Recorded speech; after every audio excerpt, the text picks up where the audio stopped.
Good morning friends, welcome to study globe.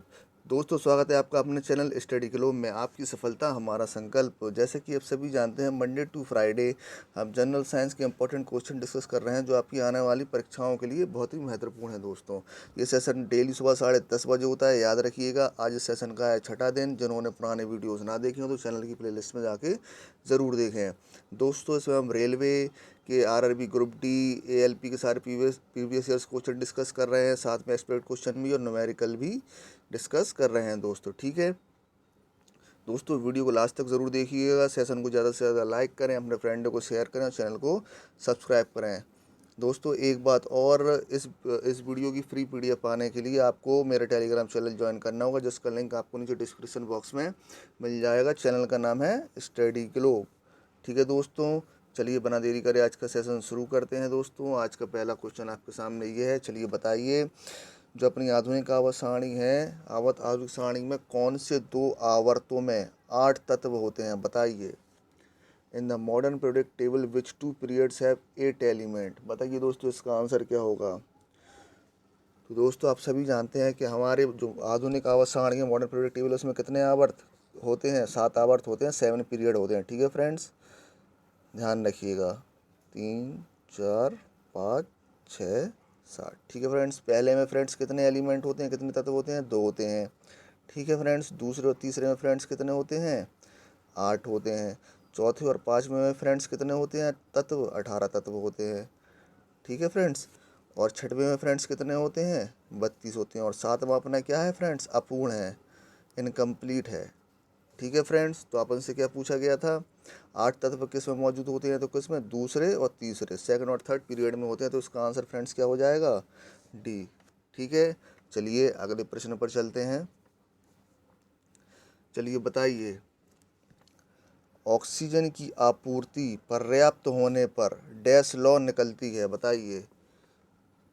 Dash flame is produce when oxygen supply is sufficient. मतलब जब oxygen पर्याप्त मात्रा में मिलती है तो किस तरीके की, किस कलर की निकलती है फ्लेम? बताइए, आग। तो दोस्तों, मैं बता दूं, जब भी ऑक्सीजन पर्याप्त होगी, ऑक्सीजन पर्याप्त मात्रा में मिलेगी तो नीली कलर की लौ निकलेगी। ठीक है फ्रेंड्स, और इसका एक एग्जाम्पल पे ले लीजिए आप, एलपीजी। ठीक है, जो घर में हम गैस जलाते हैं, लिक्विड पेट्रोलियम गैस, उसमें किस तरीके की लौ निकलती है? नीले कलर की लौ निकलती है। ठीक है फ्रेंड्स, अगर आपसे पूछ लिया अपर्याप्त, इनसफिशिएंट, ऑक्सीजन इनसफिशिएंट, पर्याप्त मात्रा में ना मिले तो किस कलर की लौ निकलेगी? बताइए दोस्तों। तो आप सभी जानते हैं, जब ऑक्सीजन अपर्याप्त मात्रा में मिलता है तो पीले कलर की लौ निकलती है। ठीक है फ्रेंड्स, ये भी काफ़ी बार पूछा जाता है, ध्यान रखिएगा। इसका एग्जाम्पल आप ले लीजिए, केरोसिन लैम्प, लालटेन। ठीक है फ्रेंड्स, याद रखिएगा। चलिए अगले प्रश्न पर चलते हैं। चलिए दोस्तों बताइए, संवेग की इकाई क्या है? What is the unit of momentum? कई बार आप लोगों को बता चुका हूँ दोस्तों, जल्दी बताएंगे आप लोग क्या होगा इसका आंसर। तो दोस्तों, आप सभी जानते हैं कि जो संवेग होता है वो द्रव्यमान और वेग के गुणनफल होता है। ठीक है फ्रेंड, जो मोमेंटम होता है मास इनटू वेलोसिटी के मल्टीप्लिकेशन के कैसे होता है? इक्वल होता है। तो आप सभी जानते हैं, जो मास द्रव्यमान की यूनिट होती है क्या होती है? किलोग्राम होती है। ठीक है फ्रेंड्स, और वेलोसिटी वेग की क्या होती है? मीटर पर सेकंड होती है। तो मोमेंटम की यूनिट क्या हो जाएगी? किलोग्राम मीटर पर सेकंड। तो इसका आंसर क्या हो जाएगा दोस्तों? बी हो जाएगा। ठीक है फ्रेंड्स, और जो संवेग मोमेंटम है कैसी है? सदिश राशि है। ठीक है फ्रेंड्स, कैसी है? वेक्टर है। ठीक है, ये भी आप लोग याद रखिएगा।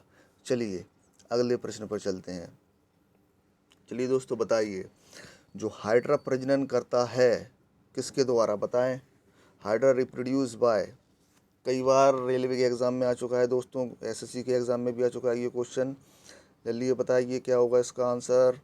तो दोस्तों, इसका आंसर होगा सी, बडिंग, मुकुलन द्वारा। ठीक है फ्रेंड्स, एक बात और, जो हाइड्रा होता है कैसा होता है? ये एक बहुकोशीय जीव है। क्या है फ्रेंड्स? बहुकोशीय जीव। ठीक है, मल्टी सेलुलर और ऑर्गेनिज्म है। ये भी आप लोग याद रखिएगा। ठीक है, कई बार एग्जाम में पूछा जा चुका है। चलिए अगले प्रश्न पर चलते हैं। चलिए दोस्तों बताइए, ठोस कार्बन डाइऑक्साइड को किस नाम से जाना जाता है दोस्तों? बताइए, बहुत इजी क्वेश्चन है ये। बताएं क्या होगा इसका answer. What is the solid carbon dioxide known as?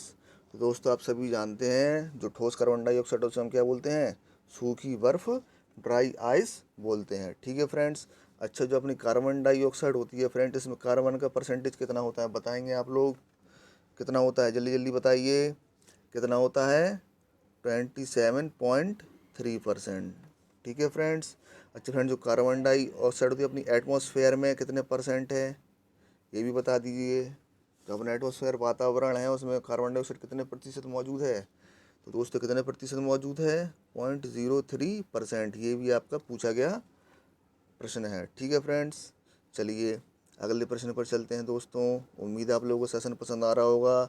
ज़्यादा से ज़्यादा लाइक करें आप लोग सेशन को। चलिए दोस्तों बताइए, निम्नलिखित में से कौन सा उपकरण रासायनिक ऊर्जा को विद्युत ऊर्जा में परिवर्तित करता है? Which of the following device convert chemical energy to electrical energy? बताइए कौन सा डिवाइस रासायनिक ऊर्जा को विद्युत ऊर्जा में परिवर्तित करेगा? जल्दी जल्दी बताओ दोस्तों आप लोग। तो दोस्तों इसका आंसर हो जाएगा क्या? विद्युत सेल। ठीक है फ्रेंड्स, इलेक्ट्रिक सेल। ठीक है। अच्छा, ये भी बता दीजिए कि हीटर होता है वो क्या करता है? तो दोस्तों आप बता दूं, हीटर क्या करता है? जो इलेक्ट्रिकल एनर्जी होती है उसको किस में चेंज करता है? बताइए, इलेक्ट्रिकल एनर्जी को किस में चेंज कर देता है? हीट एनर्जी में। ठीक है दोस्तों, याद रखिएगा, विद्युत ऊर्जा को उसमें ऊर्जा में परिवर्तित कर देता है विद्युत हीटर। ठीक है, ये भी आप लोग याद रखिएगा। चलिए अगले प्रश्न पर चलते हैं। चलिए दोस्तों बताइए इसका आंसर क्या होगा। निम्नलिखित में से कौन सी भौतिक राशि कार्य की दर कहलाती है? बताएं। विच of the following physical amount is called the rate of work? बताइए। तो आप सभी जानते हैं कि जो शक्ति होती है वो क्या होती है? कार्य करने की दर कहलाती है फ्रेंड्स। ठीक है, याद रखिएगा। तो इसका आंसर क्या हो जाएगा? ए। ठीक है फ्रेंड्स।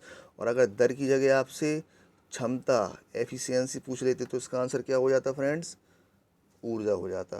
ठीक है फ्रेंड्स, याद रखिएगा। और पावर की यूनिट क्या होती है फ्रेंड्स? जूल पर सेकंड। ठीक।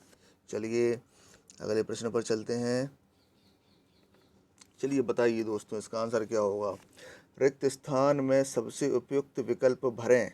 बताइए क्या होगा दोस्तों इसका आंसर, जल्दी जल्दी बताइए। एएलपी में आया हुआ प्रश्न है दोस्तों ये, जल्दी बताइए। एएलपी सीबीटी पर में आया था ये क्वेश्चन। तो दोस्तों आप सभी जानते हैं ओम के नियम के अनुसार according to Ohm's law V equals to क्या होता है? IR होता है। ठीक है फ्रेंड्स, आपको वोल्ट कितना दिया गया है? 18। ठीक है फ्रेंड्स, आपको प्रतिरोध कितना दिया गया है? 3 ओम। तो क्या चाहिए हमको? करंट। करंट की क्या यूनिट होती है? एम्पियर। तो इसका आंसर क्या हो जाएगा? 6 एम्पियर। ठीक है फ्रेंड्स, याद रखिएगा आप लोग। चलिए अगले प्रश्न पर चलते हैं। चलिए दोस्तों बताइए, जब एक वस्तु एक समान वृत्तीय वेग उत्पन्न करती है, ठीक है, तो निम्नलिखित में से कौन सा परिवर्तित होता है? When an object produce uniform circular velocity which of the following changes? बताएं दोस्तों, जब एक समान वृत्तीय गति होती है तो क्या परिवर्तित होता है उसमें? बताएं दोस्तों। तो आप सभी जानते हैं क्या परिवर्तित होता है? दिशा, डायरेक्शन परिवर्तित होता है। अगर आपसे पूछ लिया जाता है कि क्या परिवर्तित नहीं होता है तो क्या होता है इसका आंसर? बताएं, क्या परिवर्तित नहीं होता? तो दोस्तों क्या नहीं होता है? त्वरण, एक्सेलरेशन। याद रखिएगा। ठीक है, त्वरण परिवर्तित नहीं होता है, एक्सेलरेशन परिवर्तित नहीं होता है। ठीक है, ये भी आप लोग याद रखिएगा। चलिए अगले प्रश्न पर चलते हैं। चलिए बताइए दोस्तों इसका आंसर क्या होगा। 20 किलोग्राम भार की एक वस्तु को 2 मीटर ऊंचाई तक उठाया जाता है, तो इस वस्तु पर गुरुत्वाकर्षण बल द्वारा किया गया कार्य कितना होगा? बताएं आप लोग, सॉल्व करें इसको जल्दी जल्दी। क्या होगा इसका आंसर? जल्दी जल्दी सॉल्व करो आप लोग। तो आप सभी जानते होंगे जो कार्य होता है, वर्क होता है, क्या होता है? Force into displacement. ठीक है फ्रेंड्स, बल गुणे विस्थापन होता है। और cos थीटा क्या बताता है आपको? बल और विस्थापन के बीच में कोण बताता है। ठीक है फ्रेंड्स। चलिए अब बताइए, मान लीजिए जो 20 किलोग्राम की एक पिंड बॉडी है, ठीक है फ्रेंड्स, कितने मीटर हाइट पे है? 2 मीटर हाइट पे है। ठीक है, और इस पे नीचे की ओर एक बल लग रहा है। क्या लग रहा है? ग्रेविटेशनल फोर्स लग रहा है। तो आप सभी जानते हैं कि जो फोर्स होता है क्या होता है? द्रव्यमान गुणे त्वरण होता है, गुरुत्वीय त्वरण होता है, ये आपका डिस्प्लेसमेंट। ठीक है फ्रेंड्स, अब वैल्यू पुट करते हैं। एम की वैल्यू आपको कितनी दी गई है? द्रव्यमान की 20 किलोग्राम। ठीक है, आपको गुरुत्वीय त्वरण कितना दिया गया है? 10। ठीक है फ्रेंड, डिस्प्लेसमेंट कितना हो रहा है? 2 मीटर का। ठीक है, और इनमें एंगल कितना बन रहा था दोस्तों, बताएंगे जल्दी से, बताइए। बल और विस्थापन में एंगल कितना बन रहा है फ्रेंड्स? 180 डिग्री का बन रहा है। ठीक है फ्रेंड्स, तो cos 180 की वैल्यू कितनी हो जाएगी फ्रेंड्स? -1 हो जाएगी। मल्टीप्लाई करने पे आपका आंसर क्या आ जाएगा? -400 जूल। ठीक है फ्रेंड्स, तो इसका आंसर हो जाएगा ए, 400 जूल। ठीक है फ्रेंड्स, उम्मीद है आप लोगों को सेशन पसंद आ रहा होगा। तो सेशन को आप लोग ज़्यादा से ज़्यादा लाइक करेंगे, अपने फ्रेंडों को शेयर करेंगे। ठीक है, और चैनल को सब्सक्राइब भी करेंगे। चलिए बताइए इसका आंसर क्या होगा। अधातु ऑक्साइड आमतौर पर होते हैं कैसे, बताइए। Non metal oxide usefully consist of, कैसे होते हैं अधातु ऑक्साइड? तो जैसा कि आप सभी जानते हैं कि जो अधातु नॉन मेटल होते हैं, जब वो ऑक्सीजन के साथ क्रिया करते हैं तो क्या उत्पन्न करते हैं? अम्लीय प्रकृति के होते हैं। ठीक है, एसिडिक नेचर के होते हैं। एक रिएक्शन के तौर पर अपन समझ लेते हैं। जैसा कि आप सभी जानते हैं, जब हम कार्बन की ऑक्सीजन के साथ रिएक्शन कराएंगे, कार्बन क्या है? एक नॉन मेटल है। ठीक है, और ऑक्सीजन से अपन रिएक्शन करा रहे हैं तो क्या उत्पन्न होता है? Carbon dioxide. ठीक है फ्रेंड्स, ये कैसी नेचर का होता है? एसिडिक नेचर का होता है। ठीक है फ्रेंड्स, और जो कार्बन डाई ऑक्साइड होता है अपनी क्या है? ग्रीन हाउस इफेक्ट गैस में भी इम्पोर्टेंट रोल है इसका। ठीक है, चलिए अगले प्रश्न पर चलते हैं। चलिए दोस्तों बताइए इसका आंसर क्या होगा। निम्नलिखित में से कौन सा तत्व मैंडलीफ की आवर्त सारणी में एका एल्यूमिनियम की जगह लेता है, बताएंगे आप लोग। विच of the following element replace एका एल्यूमिनियम फ्रॉम मैंडलीव्स प्रोडक्ट टेबल। जैसा कि आप सभी को पता होगा, जब मैंडलीफ ने अपनी आवर्त सारणी बनाई थी तो उन्होंने कुछ भविष्य में तत्वों की खोज यानी तत्वों के बारे में बताया था कि कुछ इस तरीके भी तत्व होंगे, तो उनके लिए अपनी आवास सारणी में जगह खाली छोड़ दी थी। तो उन्होंने कौन कौन से बताए थे फ्रेंड्स, बताइए। उन्होंने कहा था एका एल्यूमिनियम दिया था एक नाम, एका, बताइए, और दूसरा कौन सा दिया था? एका सिलिकॉन दिया था, और एका, बताइए और कौन सा दिया? एका बोरॉन दिया था। ठीक है फ्रेंड्स, तो एका एल्यूमिनियम की जगह हमको क्या मिला था फ्रेंड्स? गैलियम, याद रखिएगा आप लोग। और एका सिलिकॉन की जगह क्या मिला था हमको? जर्मेनियम। और एका बोरॉन को क्या बोलते हैं अपन, बताइए? स्कैंडियम। ठीक है फ्रेंड्स, तो आपसे क्या पूछा गया है? एका एल्यूमिनियम, तो एका एल्यूमिनियम के क्या मिला था इनको? गैलियम मिला था। तो इसका आंसर क्या हो जाएगा फ्रेंड्स? गैलियम। ये तीनों आप लोग याद रखेंगे, तीनों एग्जाम में काफ़ी बार पूछे जा चुके हैं ये। चलिए अगले प्रश्न पर चलते हैं। चलिए बताइए दोस्तों, यदि किसी विलयन से नीला लिटमस लाल रंग में परिवर्तित हो जाता है तो इसका पीएच स्तर कितना कितना होने की संभावना है, बताइए दोस्तों क्या होगा इसका answer. If a solution causes blue litmus to turn red, what is the likely pH level to be. जैसा कि आप सभी जानते हैं, जो पीएच स्केल होता है वो कुछ इस तरीके का होता है। ठीक है फ्रेंड्स, ये क्या है आपका? उदासीन। ठीक है, न्यूट्रल फ्रेंड्स। ठीक है, कितना होता है फ्रेंड्स? 7। और इधर से इधर तक कितना होता है? 0 से 14 तक की इसकी रेंज होती है फ्रेंड्स। ठीक है, अगर 7 से कम होगा तो क्या होगा? अम्लीय होगा, और 7 से अधिक होगा तो क्या होगा? क्षारीय होगा, बेस होगा। ठीक है, तो आप सभी जानते हो नीला लिटमस लाल रंग परिवर्तित हो जाता है तो क्या करता है? एसिड होता है। तो एसिड का पीएच मान क्या होना चाहिए? 7 से कम होना चाहिए। तो इसमें से एक ही ऑप्शन आपको दिख रहा है, डी, 6। तो इसका आंसर क्या हो जाएगा दोस्तों? 6 इसका आंसर हो जाएगा। चलिए अगले प्रश्न पर चलते हैं। चलिए बताइए दोस्तों, एम्फीबियन पौधों को निम्नलिखित में से किस समूह में रखा जाता है, बताइए। Amphibian plants are placed in which of the following groups. क्या होगा दोस्तों इसका आंसर, जल्दी जल्दी बताएंगे आप लोग। तो दोस्तों इसका आंसर हो जाएगा बी, ब्रायोफाइटा। ठीक है फ्रेंड्स, अगर आपसे पूछ ले तो थैलोफाइटा में क्या क्या होता है तो बताएंगे आप लोग क्या क्या होता है फ्रेंड्स। शैवाल, याद रखेंगे। ठीक है, कवक, ठीक है, और जीवाणु। ठीक है, ये तीनों शैवाल, कवक, जीवाणु किस में होते हैं? थैलोफाइटा ग्रुप के पौधे हैं। ठीक है, इंग्लिश में क्या बोलते हैं इनको? एल्गी। ठीक, कवक क्या होता है अपना? फंगस। ठीक है, जीवाणु को क्या बोलते हैं फ्रेंड्स? बैक्टीरिया। ठीक है, याद रखिएगा आप लोग। चलिए अगले प्रश्न पर चलते हैं। चलिए दोस्तों बताइए इसका आंसर क्या होगा। यदि किसी वस्तु द्वारा तय की गई दूरी 0 है तो विस्थापन कितना होगा, जल्दी बताएंगे। क्या होगा, जैसे कि आप सभी जानते हैं कि जब दूरी ही शून्य है तो विस्थापन भी क्या होगा दोस्तों, शून्य होगा। ठीक है फ्रेंड्स, चलिए दूरी एक कैसी राशि है, अदिश राशि है, स्केलर है, याद रखिएगा। और विस्थापन एक कैसी राशि है, सदिश। ठीक है फ्रेंड्स, कैसी राशि है, सदिश वेक्टर राशि है। अच्छा फ्रेंड्स, दूरी आपकी सिर्फ पॉजिटिव ही होती है, जो विस्थापन है अपना पॉजिटिव भी हो सकता है, नेगेटिव भी हो सकता है और शून्य जीरो भी हो सकता है। आप लोग इसको याद रखेंगे। ठीक है, इसकी ऐसा यूनिट आपको पता ही होगी, मीटर। ठीक है, चलिए अगले प्रश्न पर चलते हैं। चलिए दोस्तों बताइए, इनमें से किसे ना तो बनाया जा सकता है और ना ही नष्ट किया जा सकता है, बताइए। Which of these can neither be created और डिस्ट्रॉयड। क्या होगा दोस्तों इसका आंसर। तो जैसे कि आप सभी जानते हैं, ऊर्जा संरक्षण के नियम के अनुसार, ठीक है, law of conservation of energy के अनुसार अकॉर्डिंग क्या होगा, ऊर्जा ना तो उत्पन्न की जा सकती है और क्या की जाती है, नष्ट की जा सकती है। याद रखेंगे आप लोग। चलिए अगले प्रश्न पर चलते हैं फ्रेंड्स। चलिए दोस्तों बताइए क्या होगा, एक लेंस में +2 डायोप्टर की शक्ति है, लेंस की किस किस्म और फोकस लंबाई का होगा, बताइए। क्या होगा इसका आंसर, जल्दी जल्दी बताएंगे, सॉल्व करेंगे आप लोग। मैं कई बार कह चुका हूँ, हर सेशन में आपको 1 से 2 न्यूमेरिकल देखने को मिलेंगे, तो पेन पेपर लेके ज़रूर बैठा करें, सॉल्व करिए। क्या होगा इसका आंसर दोस्तों। दोस्तों जैसे कि आप सभी जानते हैं, जो पावर होती है, क्या होती है, फोकल लेंथ के इन्वर्सली प्रोपोर्शनल होती है, व्युत्क्रमानुपाती होती है। ठीक है फ्रेंड्स, एक बात और देखिए, जो फोकल लेंथ होगी हमेशा क्या होगी, मीटर में होगी। ठीक है, ये भी आप लोग याद रखिएगा। और पावर की यूनिट क्या होती है, डायोप्टर, ये भी आप लोग याद रखेंगे। ठीक है फ्रेंड्स, तो आपको क्या दे रखी है, पावर दे रखी है, आपसे क्या पूछी गई है, फोकल लंबाई। ठीक है, और आप सभी जानते हैं जो पॉजिटिव लेंस होता है कैसा होता है, उत्तल कॉन्वेक्स होता है। ठीक है, तो इसको सॉल्व करते हैं अपन। जो फोकल लेंथ है आपकी क्या हो जाएगी, 1/पावर हो जाएगी। ठीक है, आपको वैल्यू दे रखी है, पी की कितनी दे रखी है, 2। सॉल्व करने पे क्या आ जाएगा, 0.5, वो भी किसका, प्लस का। तो इसका आंसर हो जाएगा ए।